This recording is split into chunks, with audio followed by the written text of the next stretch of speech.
Today we're going to work on Module 3, Investigation 4, Function Composition, chaining together two function processes. Number 1. Running is a popular form of exercise to burn calories and stay healthy. The amount of calories burned while running is dependent on many factors, but averages about 100 calories per mile. Suppose Nikki goes for a run, traveling at a constant speed of 720 feet per minute, and burning 100 calories per mile as she runs. What quantities are varying in this situation? What quantities are constant? Be sure to include units for each quantity. So there are lots of answers here. Her speed is a constant quantity, 720 feet per minute, and the rate at which she is burning calories, it's not quite constant. It says that it averages about 100 calories per minute. Let's see, we could talk about the amount of calories burned since she started running would be a varying quantity. The distance traveled since she started running would be a varying quantity. Let's see, the time elapsed since she began her run. So again, some of the varying quantities: the number of minutes Nikki has been running, the distance in feet that Nikki has run, the number of calories Nikki has burned since she started running, constant Nikki's speed in feet per minute, and the book says that Nikki's calorie usage in calories per mile, that 100 calories per minute, is constant. I guess it's I don't know if that we could argue about that. Let's take a look at part B. Is it possible to write a formula to define the number of calories burned in terms of the number of minutes that Nikki runs? If so, describe the process and input-output variable for each process that you could use to determine the number of calories burned if Nikki runs 50 minutes. So this one is a tough one. Let's think about it carefully. Is it possible to write a formula to define the number of calories burned in terms of the number of minutes that Nikki runs? So we need some sort of formula that tells us the number of calories. So let's just say that that's going to be C. Let C represent the number of calories burned since Nikki began her run.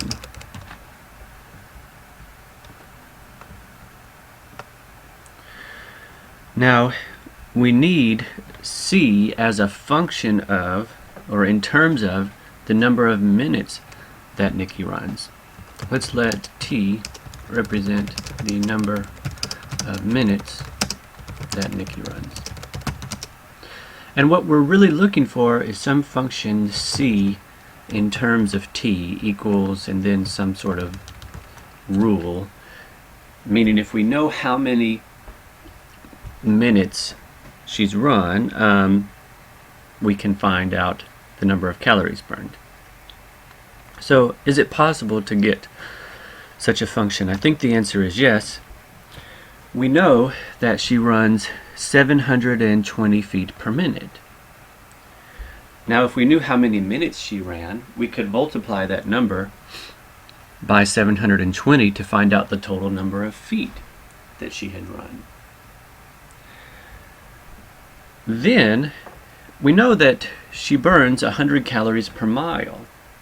So we could convert the amount of feet that we've run into miles. For every mile, there's 5,280 feet. And then we could multiply our number of miles by 100 to determine the number of calories burned. And that's going to be pretty much the process, like the whole problem is going to walk us through that process of getting the function. But here's an important fact you need to know. 5,280 feet is 1 mile. So the answer for now is yes, and we've described how we're going to do it. It's just a matter of working out all the details. And so describe the process and input and output variables for each process that you could use to determine the number of calories burned if Nikki runs 50 minutes. Well, first, since she runs 50 minutes, you'd find out how many feet that was by multiplying 720 by 50. Then you could convert your feet by multiplying, or actually dividing by 5,280 feet to get how many miles you had. Then multiply that number by 100 to get the number of calories.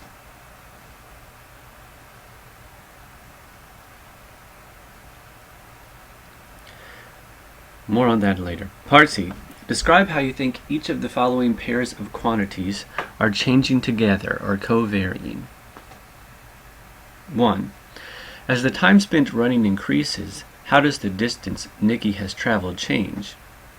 Well, clearly, her distance will increase as she runs. So as the time spent running increases, the distance Nikki has traveled increases. Specifically, her distance traveled increases by 750 feet for each minute. Part 2. As the distance Nikki has traveled in feet increases, how does the number of calories she has burned change? Again, as the distance increases, she's running more, she's burning more calories. So as the distance Nikki has traveled increases, the number of calories she has burned increases. More specifically, for each mile or 5,280 feet that she runs, she burns 100 calories. As the time spent running increases, how does the number of calories Nikki has burned change?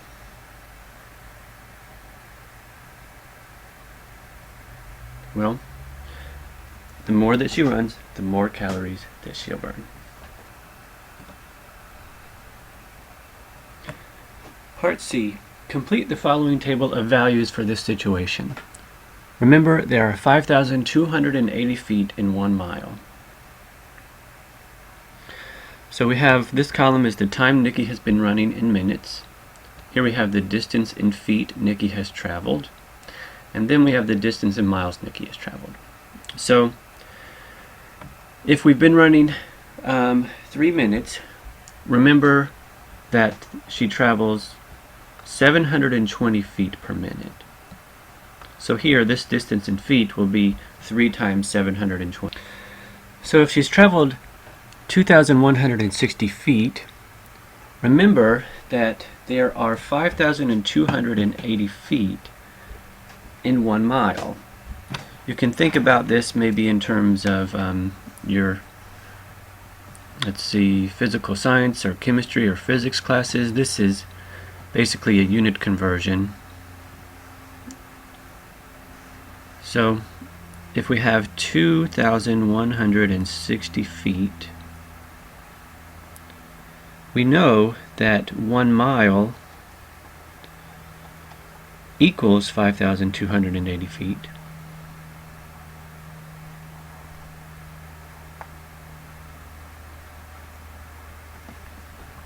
And so if those are equal, whenever we divide the two, we have 1. So if I write 1 mile divided by 5,280 feet, I'm really just writing 1. I'm multiplying 2,160 by 1 because I'm dividing equals here. But what happens is feet divided by feet is 1. Those cancel out. And so I'm left with miles. So we simply take 2,160 and divide by 5,280 to find out the distance in miles that Nikki has traveled. So we get 0.409. Notice that given any time that we have, say time t, if we want to find the number of miles that Nikki has run, we simply take our time t, multiply by the rate, 720 feet per minute, to give us the number of feet she's traveled, And then we divide that value by 5,280 to give us the number of miles traveled. So we can fill out the rest of the table using that general formula. So make sure you can get these answers. And then if Nikki has been running T minutes, as we've already discussed, her distance in feet will just be T times 720. And the distance in miles will be T times 720 divided by 5,280.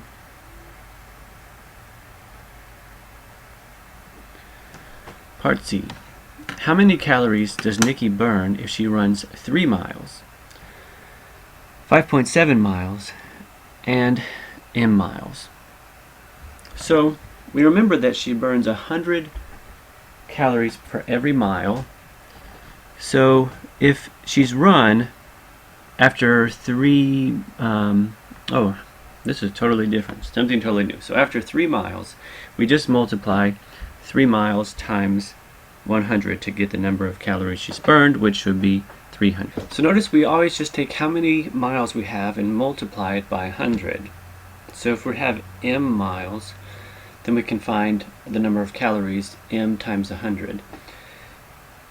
Combining these two ideas, that our distance output is, or the number of miles traveled after a time t is 720 t over 5,280, and we can find the number of calories by multiplying the number of miles times 100, we're almost ready to get a function that was alluded to in the earlier question, part B, that function c of t. See if you can put it together yourself. Part D. Complete the following table of values relating the number of minutes Nikki spends running and the number of calories she burns. So if we have 4 minutes, remember that we can find out how many miles that she's run with the following formula. So I'm letting m be the number of miles Nikki has ran, so m of t is t times 720 over 5,280.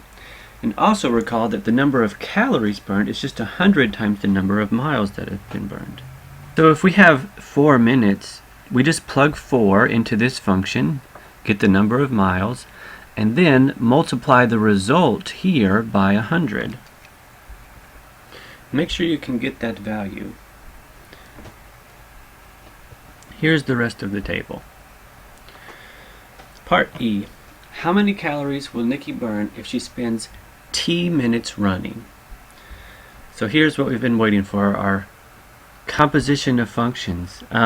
Basically, c of t, that's what we talked about way back, and I hope that you can reason that c of t will be given by c of t equals t times 720 divided by 5,280 times 100.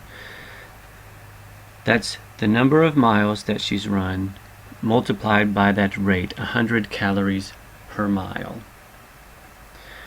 What we've done is we've used function composition. We've changed 2 function processes together. This expression c of t is actually just a composition c of m of t. Notice that we've simply substituted this expression for m into this equation here. We also use this notation, c of m of t.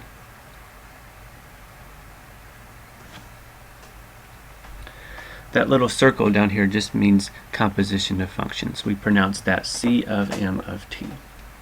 And this is the main idea of the lesson, composition of functions, substituting one function in for another. Alright, question 2.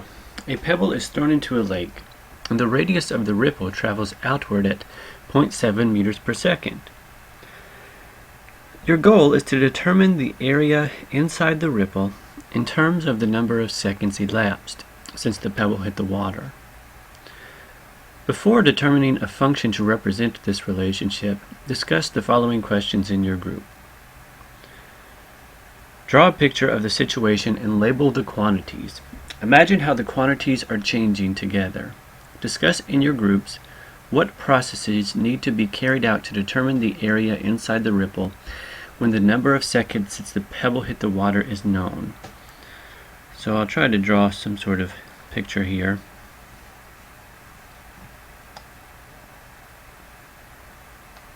Let's see, that doesn't seem good. So if you throw the pebble right here, it hits right here, then there's going to be some ripples, circular waves.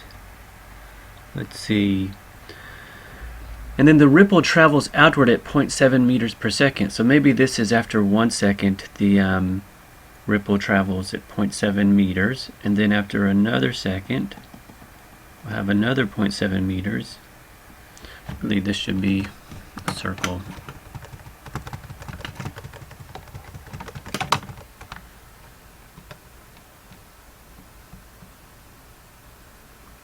And then another 0.7 meters after another second. Something like this. And so what we really are interested in is finding the area inside the ripple. And area depends on the radius. So we have, this is after 3 seconds, we have a radius, r. Notice that r is a function of time. R gets bigger by 0.7 meters every second.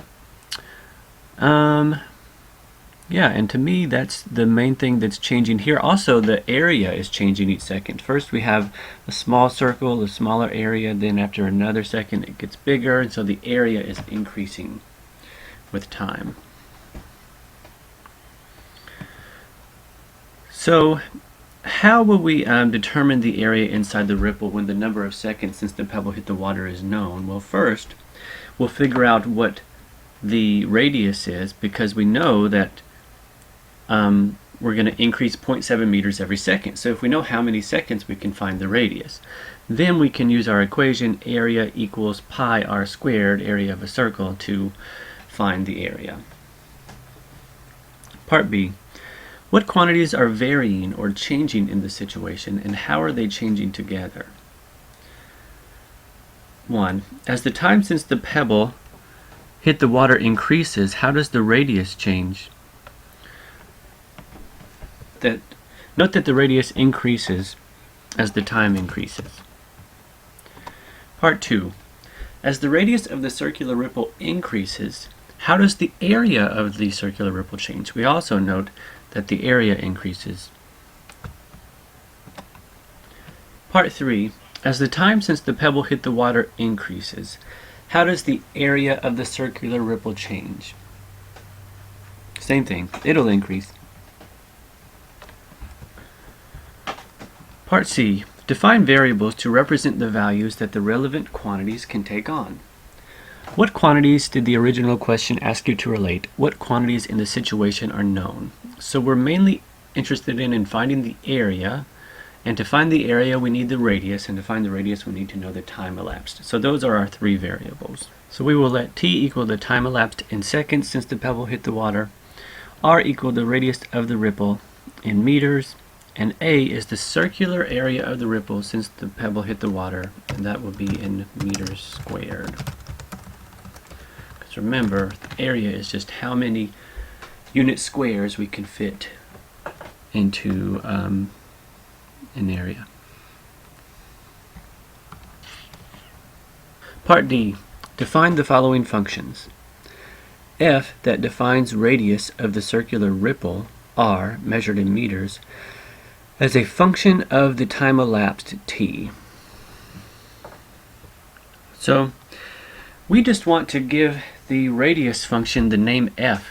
Instead of saying r of t, we're just going to say f of t, and that's going to symbolize to us that we're talking about the radius after some time t. And we can use 0.7 t. We know that the radius changes 0.7 meters each second. So if we multiply that rate, 0.7 meters per second, times the time in seconds, then we'll get our radius. Part 2. Define the following function g that defines the area of the circular ripple A measured in square meters as a function of the radius of the circular ripple r. Well, in this case, we simply want to pick a function g that calculates the area. We know the area of a circle is pi r squared, pi times the radius squared. And instead of just saying like a of r equals pi r squared, you're just asked to label that function g. We're just naming the area function. So this g of r represents the area with a given radius r.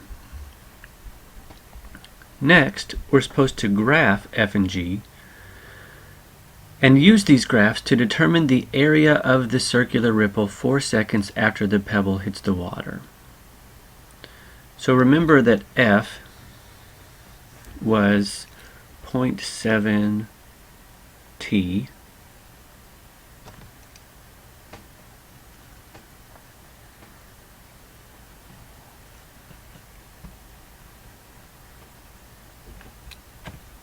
So here's our function f of t equals 0.7 t. We need to graph that one. So we're going to put t on the x-axis, or it's really not the x-axis, the horizontal axis we'll call t. And let's call the vertical axis f. This, again, remember f represents the radius. Now, after 0 seconds, we have a radius of 0. So this point is going to be on our function. Then after 1 second, our radius is 0.7, so it's just below 1, about right here. After 2 seconds, I know my radius will be 1.4 meters. And after 3 seconds, I'll add another 0.7, 2.1 meters.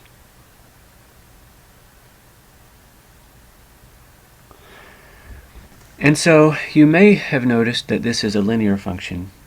The slope, or the constant rate of change of f with respect to t, is 0.7.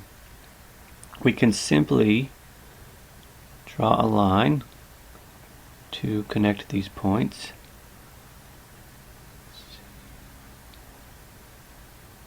The graph should look something like this. And use these graphs to determine the area of the circular ripple. We'll get to that in a second. Okay, so that's a rough estimate of the graph of this function, f of t equals 0.7 t. Now on this right side, we'll graph the area function, a equals g of r pi r squared. So we'll make r our horizontal axis.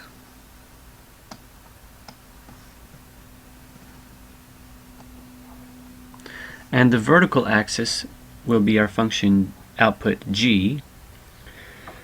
And we use this function pi r squared. Again, when the radius is 0, the function value is 0.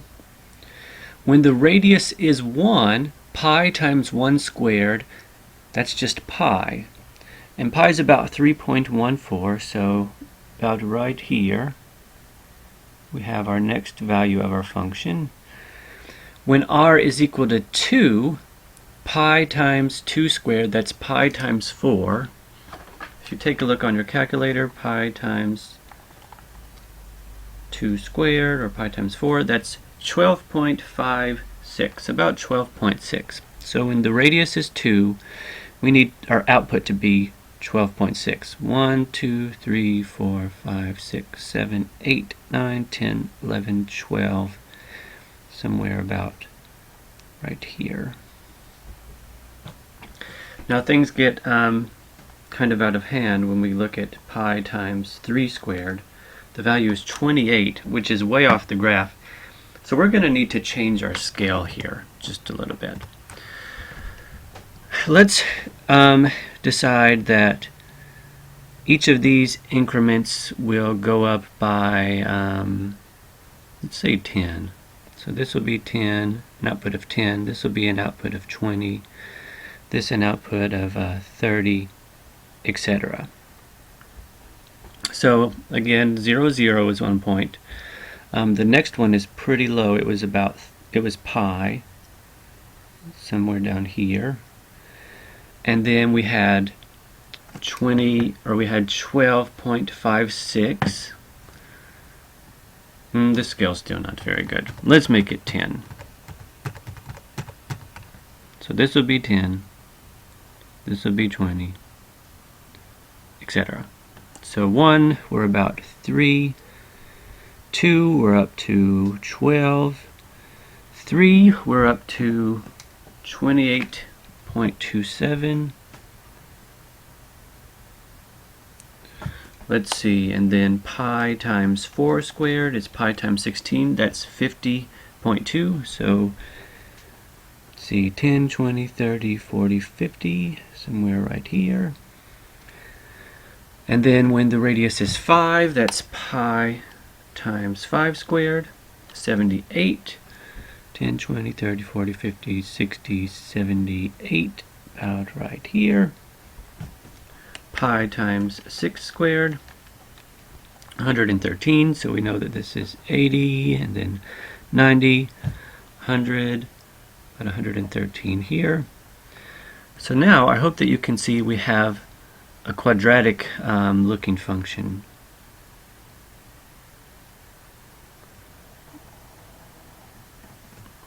Something like this.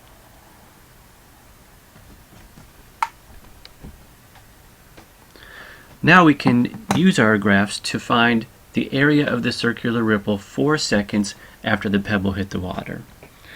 So note that our time axis is here, and 1, 2, 3, 4 seconds. It's right here. The output value appears to be about 1, 2, 3. And we could calculate that. 0.7 times 4, 2.8. So about 3. And then we can move over to G, this graph over here. We know that if our radius is 3, the output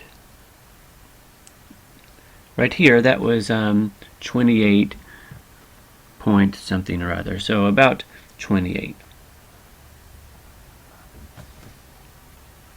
That's the area of the circular ripple 4 seconds after the pebble hit the water. Notice that we used the first graph with the input of 4 to find the output, which was the radius. Then we used that value for the second graph to find the value of the area.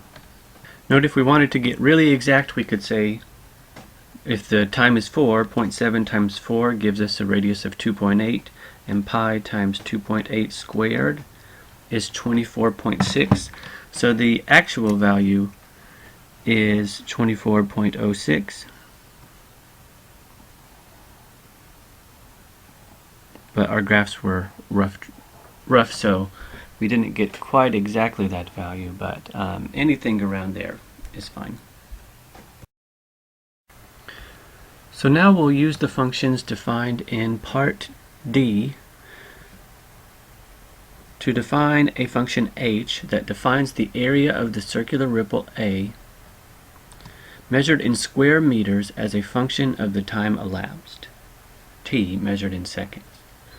So going back to part D, we had f of t equals 0.7 t,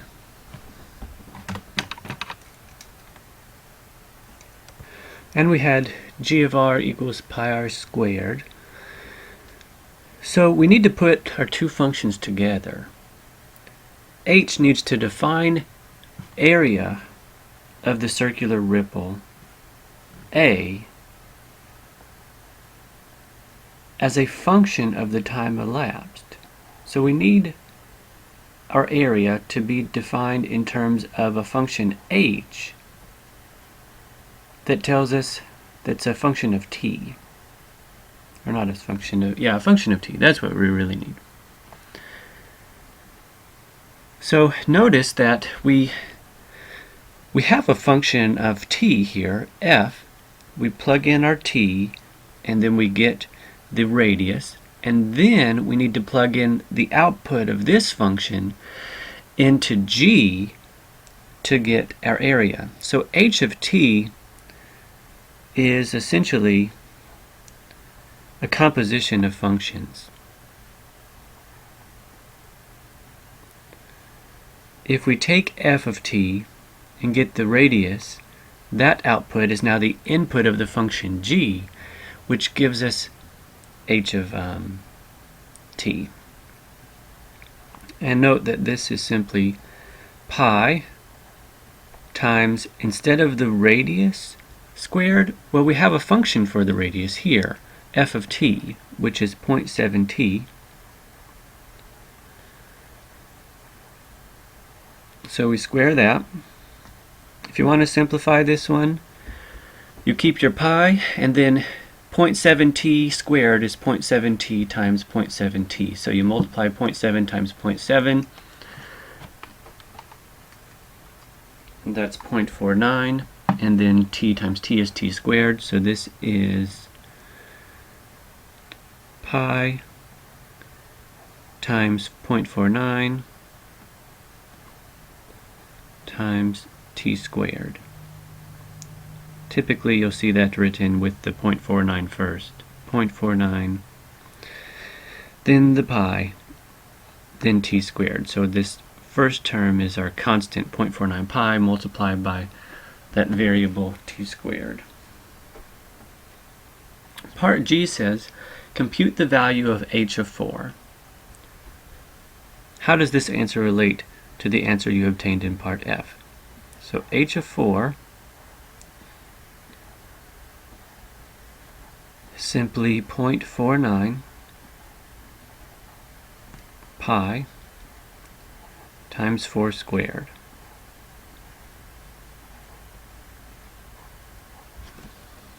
So we get 24.63. Let me think. So there's a typo here. This says part F, but really that should be part E. And notice that in part E we had wanted to find the area of the circular ripple 4 seconds after the pebble hits the water, and that's precisely what H tells us. H tells us the area 4 seconds after it hits the water, 24.63. That should have been what we got in part E. I think I must have written down the wrong value here. Looking back at my calculator, I see that I did have 24.63. For some reason, I said 24.06. So again, that's the area when the time elapsed is 4 seconds. Moving along to number 3.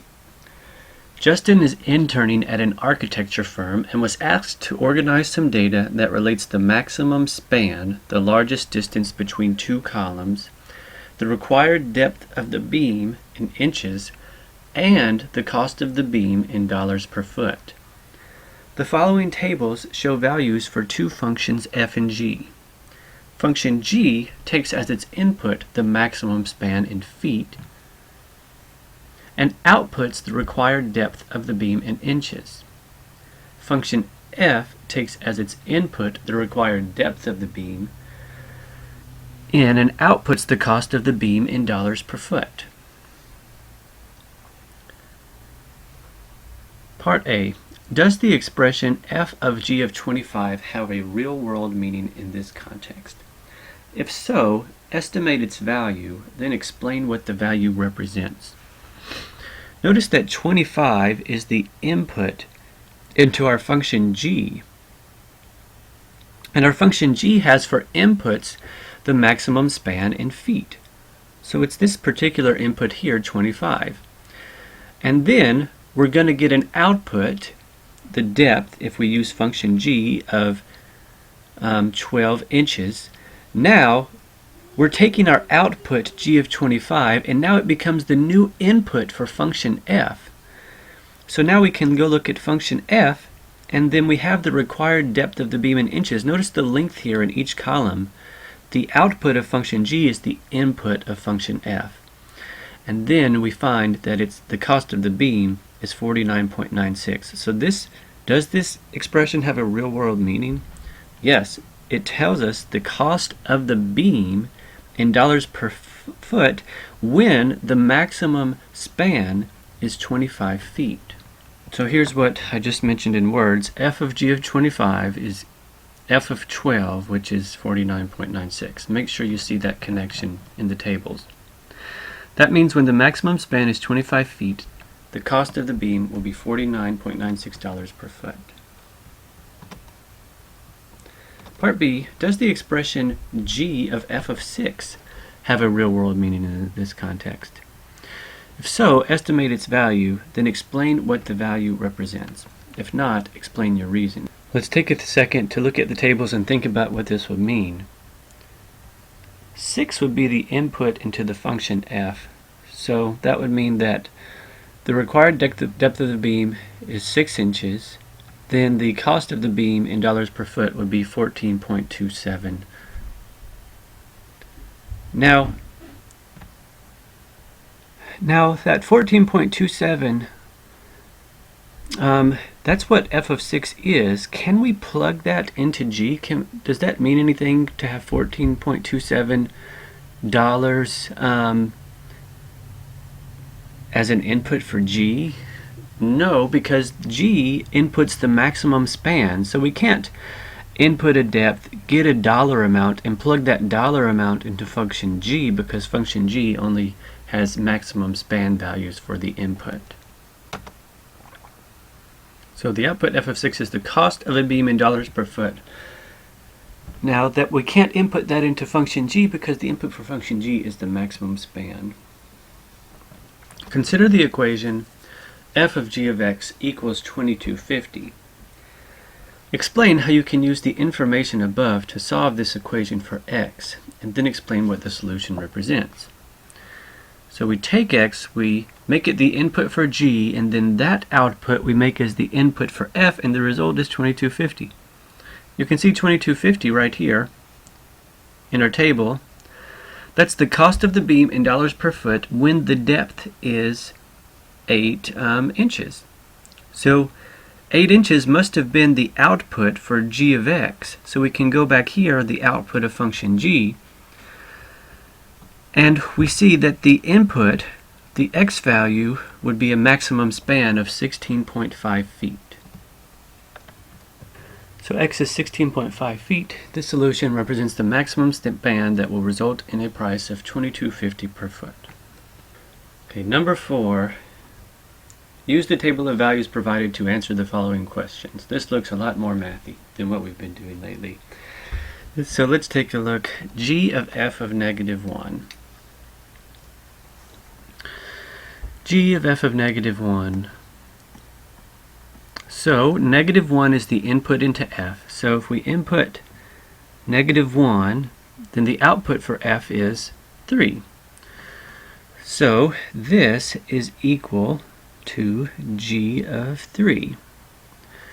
Now the output for f has become the input for g. And g of 3, if we look at our table, g of 3 is 0. So when the input is 3, the output of g is 0. So this equals 0. Next, f of 3. Well, first we need to find f of 3. And if x is 3, then f of x is negative 2. So f of 3 is negative 2. Then we plug that again into f, the negative 2 now, and we get 0. Next, g of 0. Notice that when the input is 0, the output for g is 2, so g of 0 is 2, and then g of 2 is negative 1. Next, f of g of 3. Well, g of 3 is 0, and then f of 0 from the chart or the table is 4. Now, part E, if f of g of x equals 3, then what is the value of x? Well, our final output is 3. So first we had some x value that we inputted into g, then we took that and plugged it into f and we got 3. So take a look here. 3 is the output here for an f function.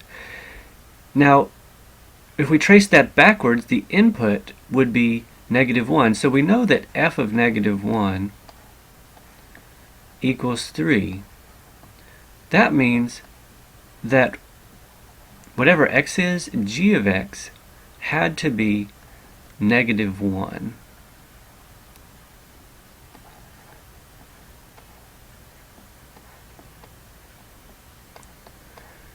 So if we look where g of x equals -1, we trace this backwards to find x has to equal 2.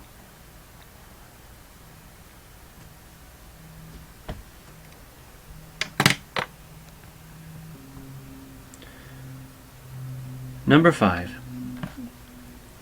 The following graphs show two functions f and g.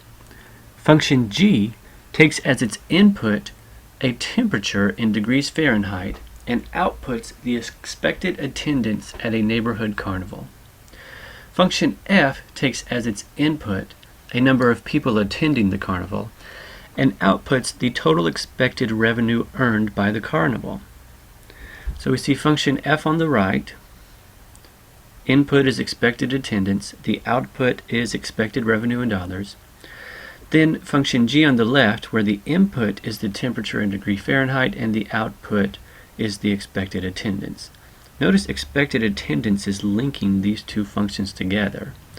So we could probably find the input of temperature, get an expected attendance value, then go to the function f and find the related expected revenue, so that we could get a composition of functions where the temperature in degrees Fahrenheit could tell us the expected revenue. Part A says, does the expression f of g of 70 have a real-world meaning in this context? If so, estimate its value and explain what the value represents. If not, explain your reasoning. So start here, g of 70, the input is 70, and then the output for g would be this pointer right here. The output is about 490. So g of 70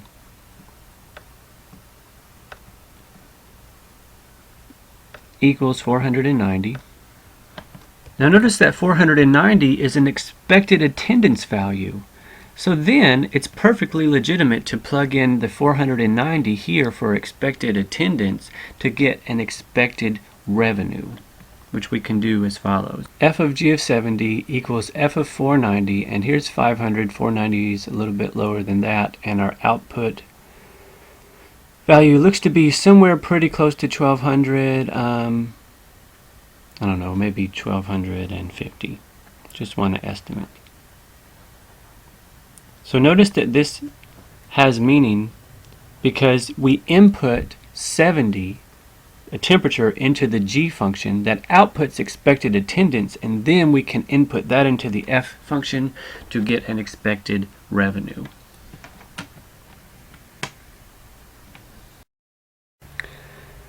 So we have that when the temperature is 70 degrees Fahrenheit, the expected revenue is $1,290. Part B, does the expression g of f of 70 have a real-world meaning in this context?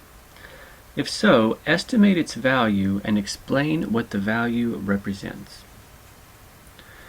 So let's think about this. 70 is the input into the function f. So the expected attendance is 70 for the day, not very much. Then we know that that means the expected revenue would be about $150. Now can we then take that $150 and plug it into the function g? No, because g's input is in temperature, not dollars.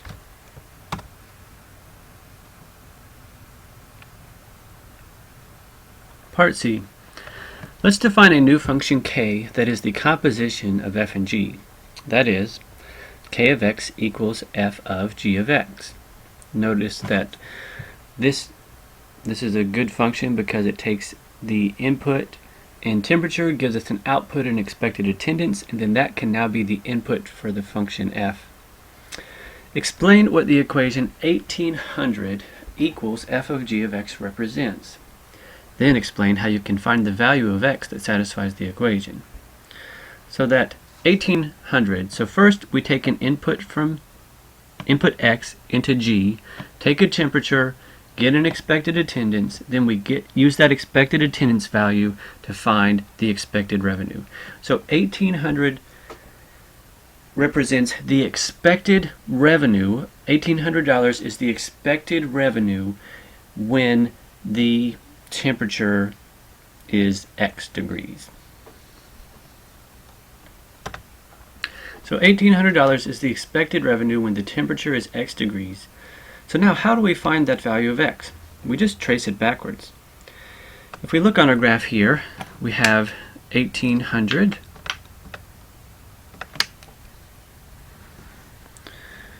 So here's 1800, and on our function, that's this point right here. Notice that the expected attendance that day would be 700. So then we can go back to our graph here, find out where the expected attendance would be 700. That's right here. And that means that the temperature was above 75, maybe about 80 degrees Fahrenheit.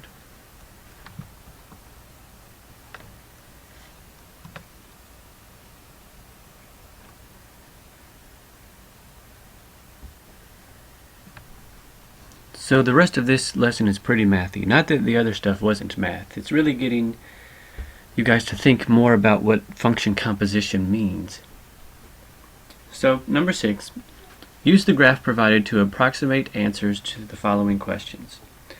F of g of 2.5. Alright, so 2.5 is our input into the function g. So let's go over here. Here's our inputs. 2.5 is an input, and the function g is right here. The output is 1.5.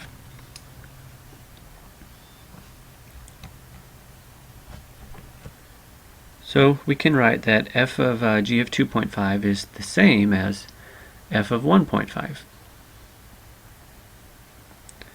Then we just look at our graph. F of 1.5, well, here's the input 1.5, and then the output for f would be up here a little bit higher than 3, maybe 3.2. Pretty close. If you had 3.1 or 3.3 or something like that, that's good. Next, g of f of 4. Well, 4 is the input into the f function, so we look for our input 4, find the output would also be 4. That means that g of f of 4 is g of 4. Now we take that output and make it the new input for g. When the input is 4, the output for g, little less than 1, maybe 0.8 or something.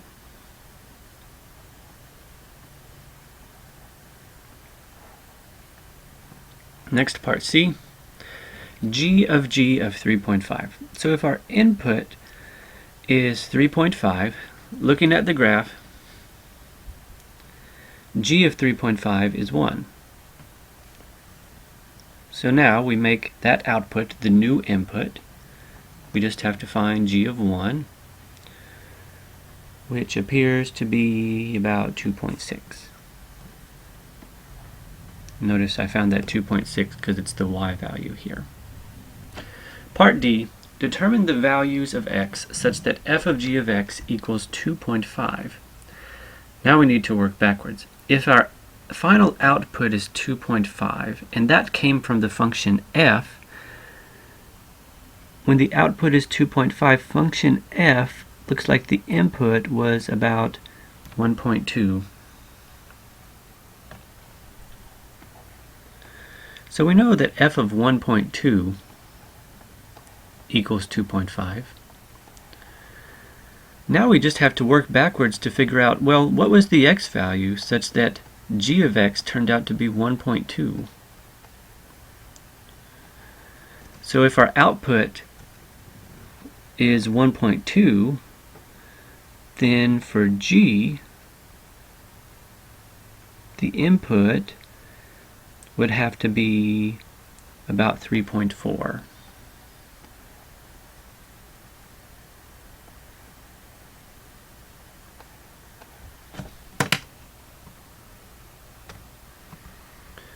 Number 7.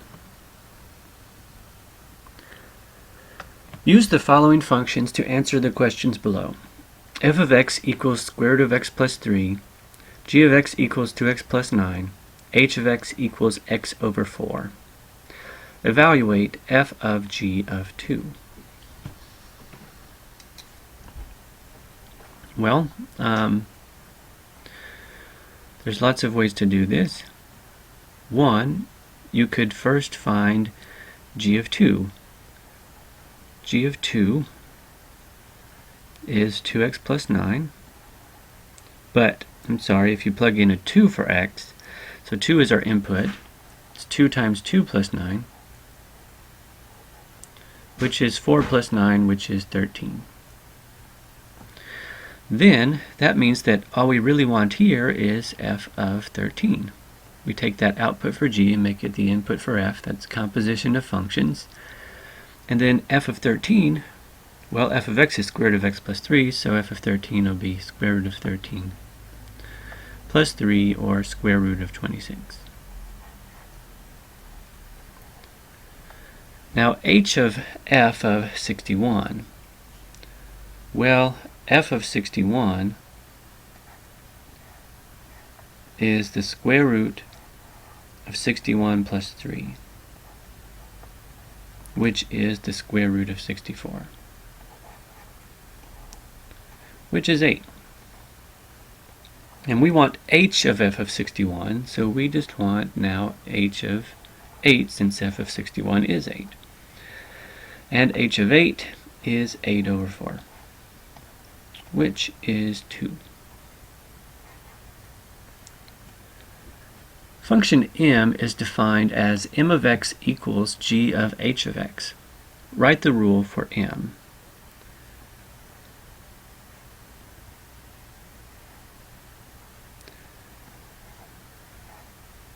So essentially, we're taking the output for h and substituting it in to the expression g. Notice h is x over 4. So we really are looking for g of x over 4. And remember, g of x is 2x plus 9. That means g of x plus 4 is simply 2x over 4 plus 9.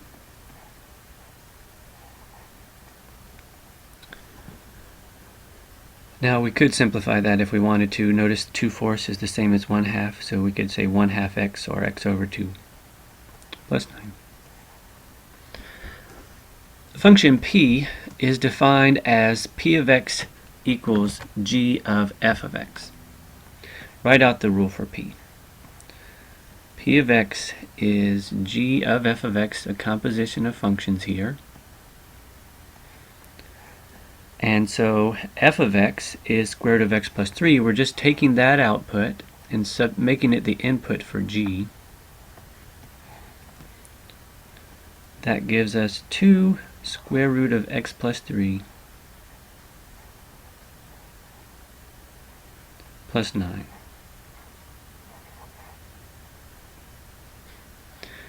Again, this notation, g of f of x, you should also be familiar with this notation, g of f of x.